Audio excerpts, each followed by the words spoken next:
Alright. Brenton Septuagint, Genesis, chapter 10, verse 16. The unique thing about this is the King James Version and the Brenton Septuagint. The names don't change. They're actually, for this verse, exactly the same. So, states, and the Jebusite, and the Amorite, and the Girgashite. From the previous line, and Chanaan begot Sidon his firstborn, and the Chetite, and the Jebusite, and the Amorite, and the Girgashite. Now, so the Jebusite.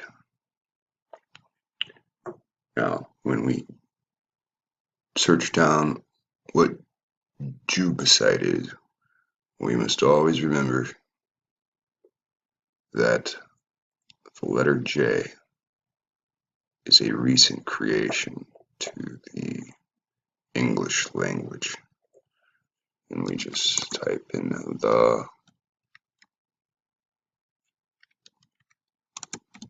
J. And of course you can do this with any letter. And you'll see the encyclopedia entry for the letter J. And when you scroll down to history or usage, let's see, they have in the usage. No, history should be fine. And it says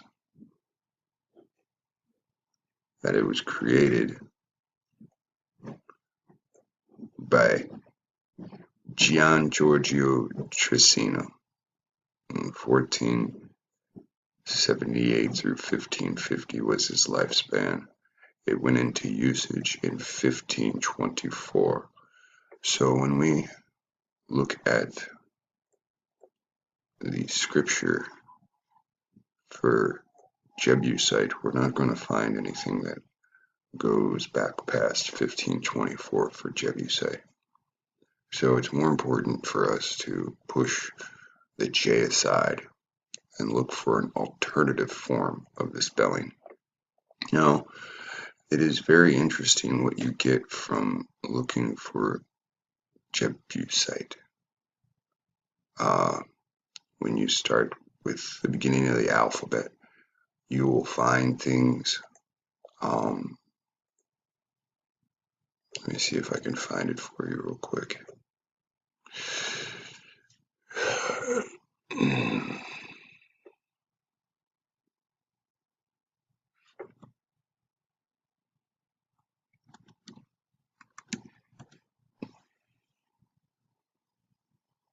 Now, you'll find things like Jebusite. Now, if I take the J off Jebusite and don't add the ite or night title, names like Jebusite come up, and these people are a tribe. Now, to find the Jebusite tribe,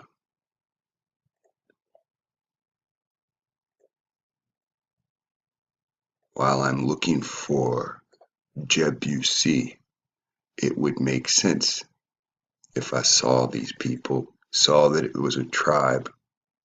I would sit there and think, oh, these must be the Canaanites. But I have to encourage people to look harder. When I go through the alphabet, just getting to G makes me think, oh, I found Canaanites. This must be them. But I've made a statement that I have to stand by, because the reality that I see when I'm reading history, there are no Afro peoples that come from this place called Africa.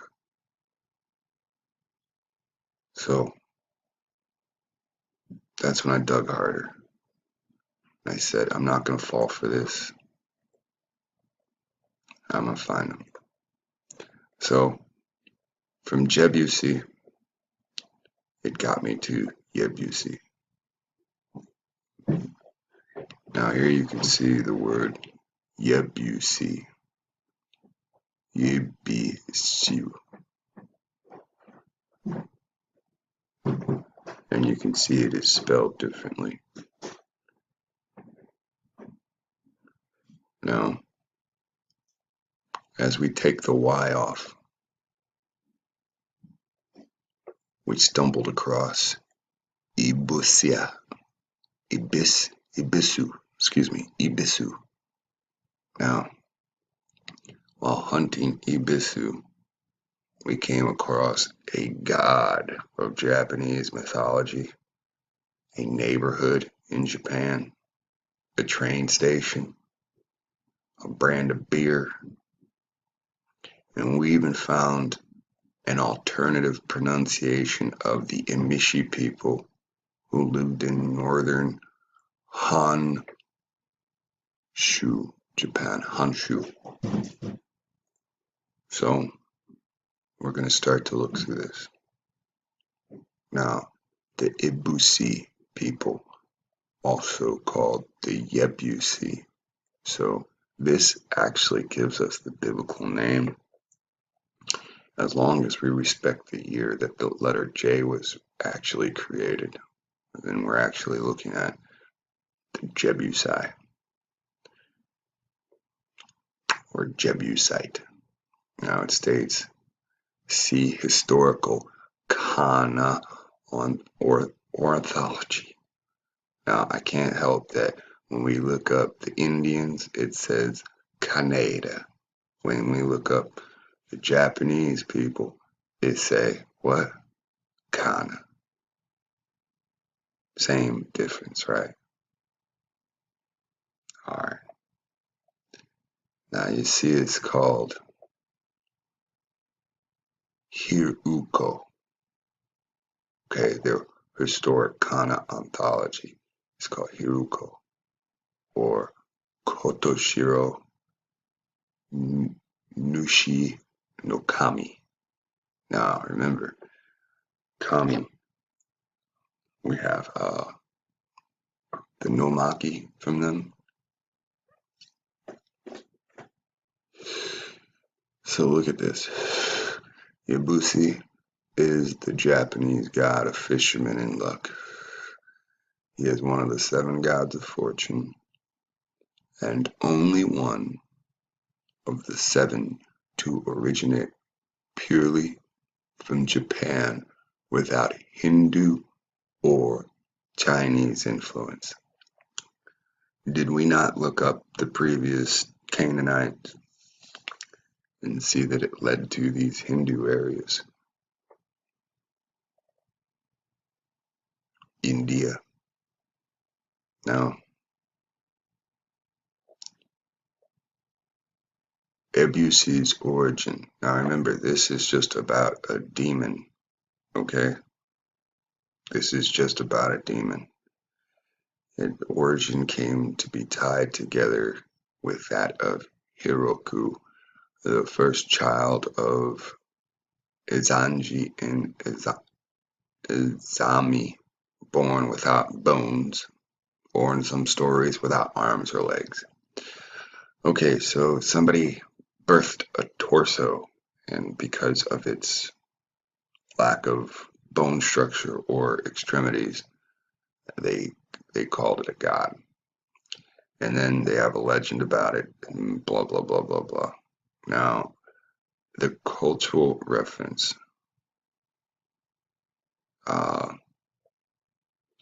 you have to excuse me for 1 second, because one thing led to another, and it's important for me to remember how I got there. Now, here is the Ebisu brought up for the first time in this story. But we're not looking for the Ebisu, we're looking for the Emishi, because to find the Emishi is the importance here. And one of these links led to the Emishi, and I think it's up in the beginning. I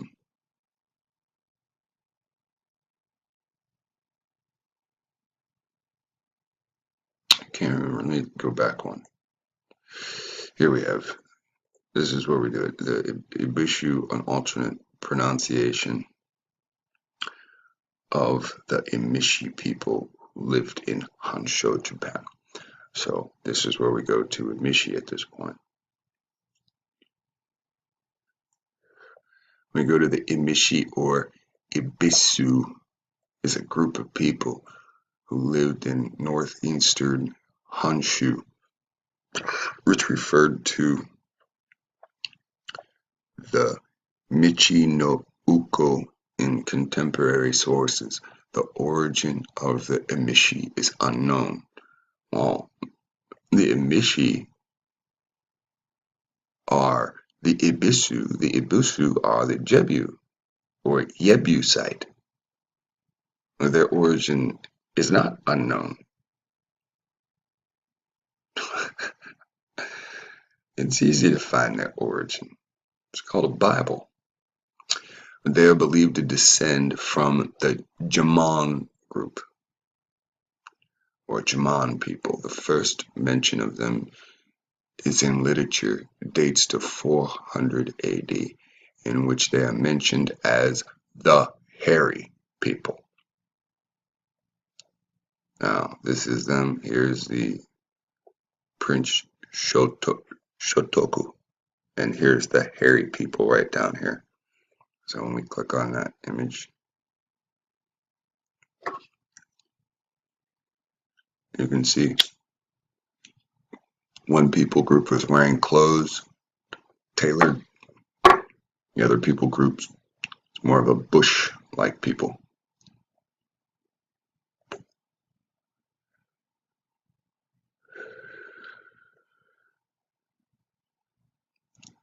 They're mentioned as the hairy people from the Chinese records. Now, this is a Japanese land.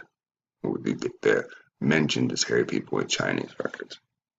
Some Emishi tribes resisted the rule of the Japanese emperor during the Nara and the Heian periods of 7th through 10th centuries AD, after Jesus. Scholars believe that they were the natives of northern Honshu and were descendants of those who developed the Jamon culture. They have been thought to have been related to Ainu. So there's a history and etymology. The Emishi, which is sword in Ainu tongue. Battles, 38-year war.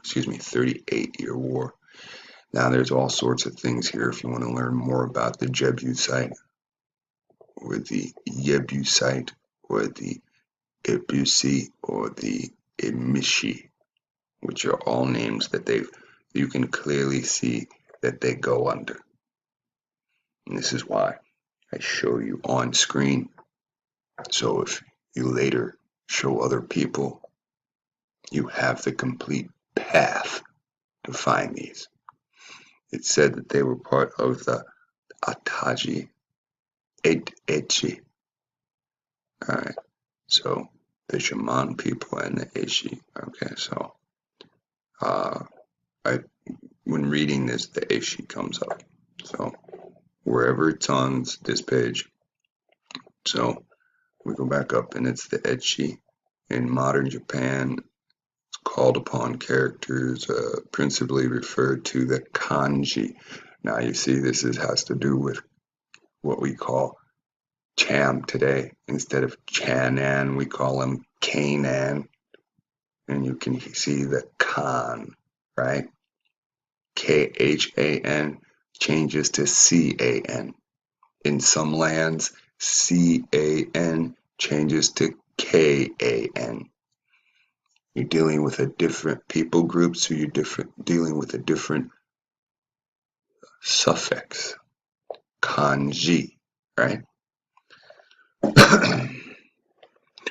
Modern Japan principally refer to kanji used phonetically to represent native people of the land, or borrowed words, native words or borrowed words, with less regard to the underlying meaning of the characters. This is similar to man-yanga, an old Japanese. Conversely, 8G also refers to kanji used semantically, right? You call him Shem in the Britain Septuagint. He's called Sem, brother to Japhet, brother to Cham. Here they're using the word semantics or semantically, without regard to the readings, so without regard to its origin. For example, the word sushi, right? Kanji, this word kanji. Sushi is often written with the 8G, although the two characters have the readings of su and shi respectively. The characters mean one character means one natural lifespan, and the other character means to administer. So su means your natural lifespan, and shi means to administer. So to hand something to someone means to administer. To oversee something, shi means to administer. So it's saying taking the two from their respective meanings to create a word that's meaningless to what they originate from. So if you looked up sushi, you would never know that it had to deal with what? Lifespan and administration, because you're talking about freaking food. We're actually talking about an animal made into a food dish. All right, these things are called squid in the sea and sushi on the plate. So this is what the aji refers to, and they get the aji from the Jebusite. All right, so and it deals with loan words borrowed from different cultures. So this is why they say we don't know where these people, the Emish, come from, but now that they are here, we believe them to be native to some degree, but they came with a bunch of loan words. What does that mean? Okay, I live at this house, and we use particular grammar and slang at this house. When somebody's introduced to this house, they bring the grammar and slang of the other home that they came from. Things of that nature. If they watched Different Strokes all the time, then they always heard, "What you talking about, Willis?" So somebody might tend to say from time to time, "What you talking about, man?" And because that's the slang that they're accustomed to. If we listen to Red Fox around here, then we'll run around calling everybody Lamont, while this person that's new here is going to keep on saying, "What you talking about?" Now, I hope that is a good enough example for you.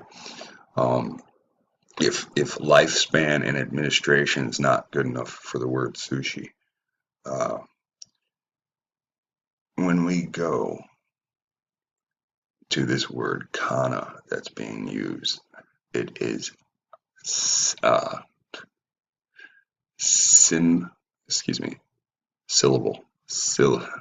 symbolic Japanese scripts, a part of Japanese writing system, contrast with logographic Chinese characters.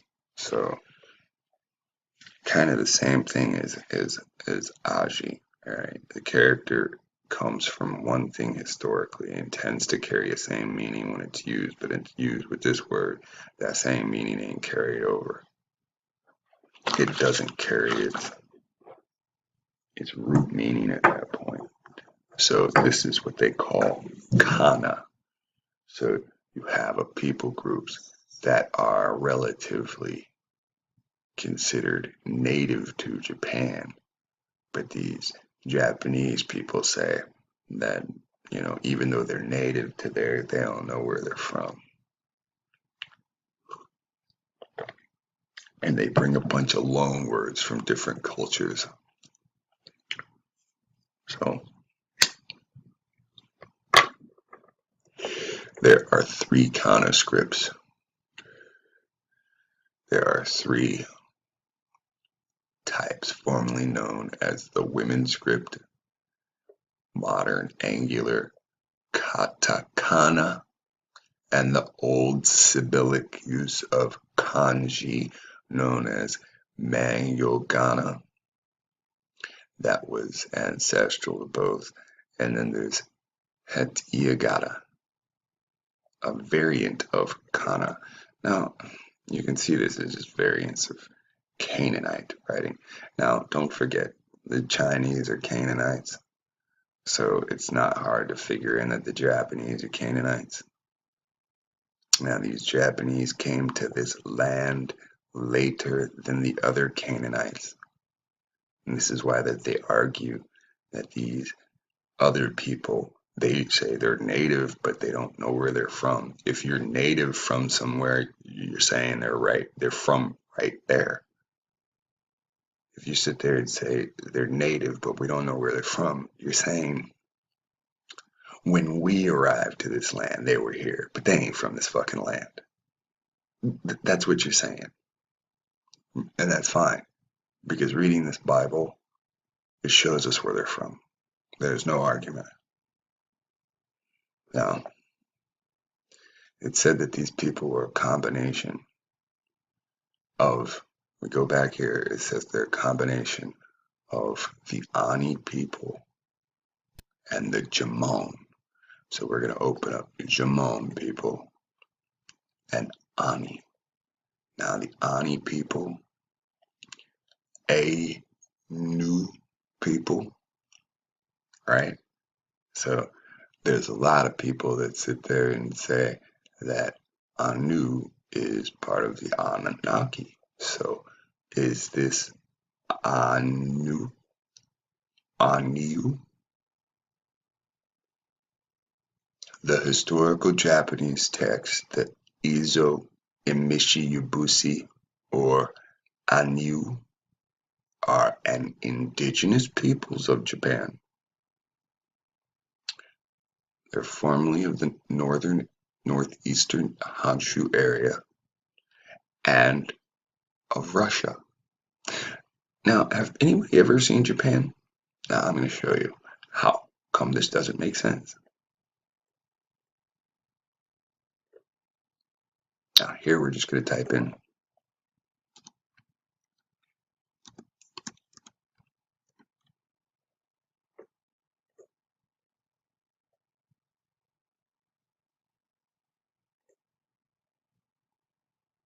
how many people understand right now that Japan is a freaking island?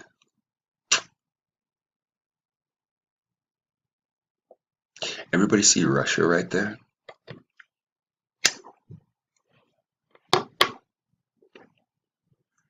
Anybody think that's kind of weird?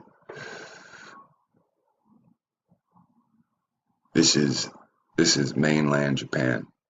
This island. This is Russia. Well, click another one. There's Tokyo. Everybody's heard of Tokyo. It's Hiroshima. That's where the bomb was dropped. Right? Nagasaki. Shapiro. That's a beer. Aomori. If I didn't know any better, I would think that's Amorites, but I've studied and I know a little bit better. So this is what Japan looks like. So when they say, yeah, by Russia, see North Korea, South Korea, China, Russia. Say Russia right there. So let's go back to this. So these people were indigenous to northeastern Honshu, and Russia. And these islands and were formerly I don't know if they're talking the islands and formerly the Kachata, Kamachata. You see Cham in there, CHA, and then the M is backwards. You see Cam, you know that Cham goes to can. If it goes to can, it certainly can go to Cam, C-A-M. The C-A-M can change to K-A-M. So Kamchatka. Not that different from Chanaanite when you're dealing with places that call each other Chan as king or emperor or ruler or general or authoritative figure. All right, so pre-modern, before modern. Recent research suggests that a new culture originated in a merger of the Okhotsk and the Satsum cultures. In 1246, Ani invaded the land of the Nivk, controlled by the Yun dynasty of China, resulting in the battles between the Ani and the Chinese. Active contact between the Huajin, the ethnically Japanese, and the Anu of Izochi, known as the Hakido, began in the 13th century.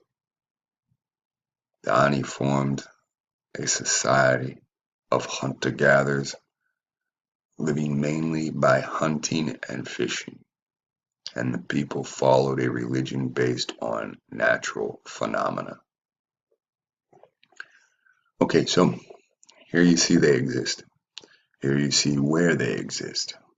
Now here's the Jemon people, prehistoric Japan, 1200 years BC. So this is a biblical time for them, right? In some areas, in some cases, cited as early as 14,500 BCE, about 300 BCE. Okay, so when we deal with 300 BCE, this is the time of Ptolemy. This is the time of Rome's 300. This is the time of Maccabees, when Japanese was inhabited by hunter-gatherer cultures which reached a considerable degree of sedentism and cultural complexity. The name cord marker was first applied by the American scholar Edward Morris, who discovered shards of pottery in 1877 and subsequently translated it into Japanese as Jemon. The pottery style characteristic of the first phases of Jemon culture was decorated by impressing cords into the surface of wet clay. This pottery dated around 16,000 years ago, which would be around 14,000 BCE, is perhaps the oldest in the world. Been found in China, Russia, and Korea.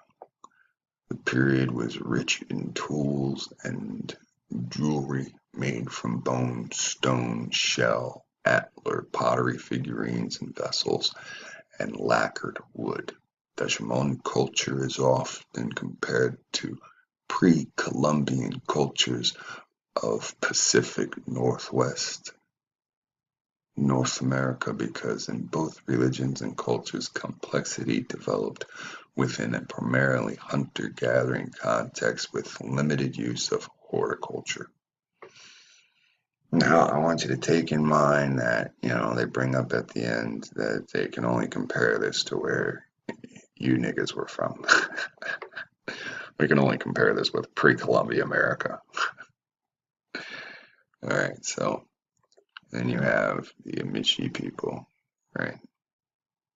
When you they were dealing with the Emishi people. This is Emishi or Yebusi, which is the Jebusite, and this is what they look like.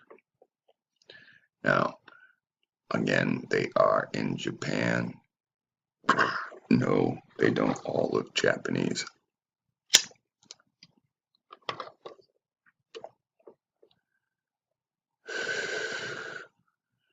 Now you see this is the Ani people. You see how they're hairy compared to the Japanese. You see here's where they intermix with the Jamon. You see what the fuck is on her lips? Did they have, I'm sorry, did they just jokerify themselves? What the farfignugan?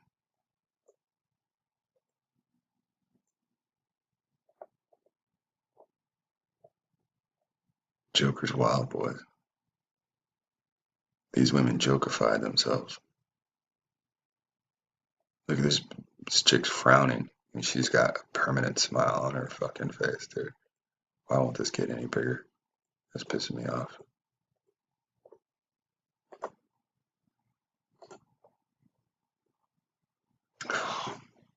I'm saving this picture. So, this is the Jebusite.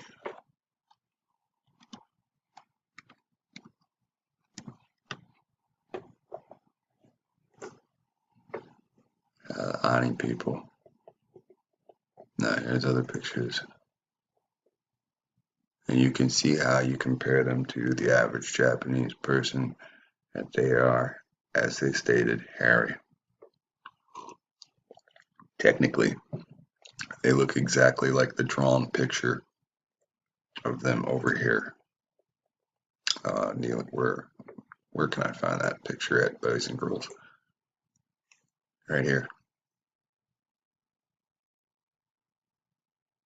When you regard that picture and you look over here, they don't look that different. That they look matchable. So here's them later in what? Tunics, robes. Now, when you see pictures of Israelites and the length of the robes that they tell you wear. Now, this Bible says tunics go to the knee, not past the knee. Every time they draw Israelites, they draw Canaanites.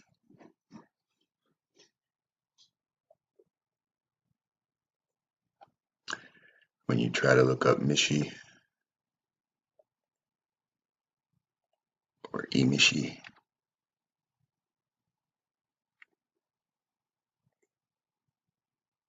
you don't get anything. I see Emishi and Ebisu.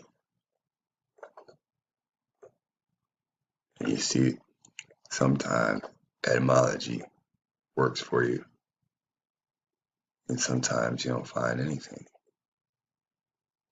So keep that in mind when you're hunting. Over now.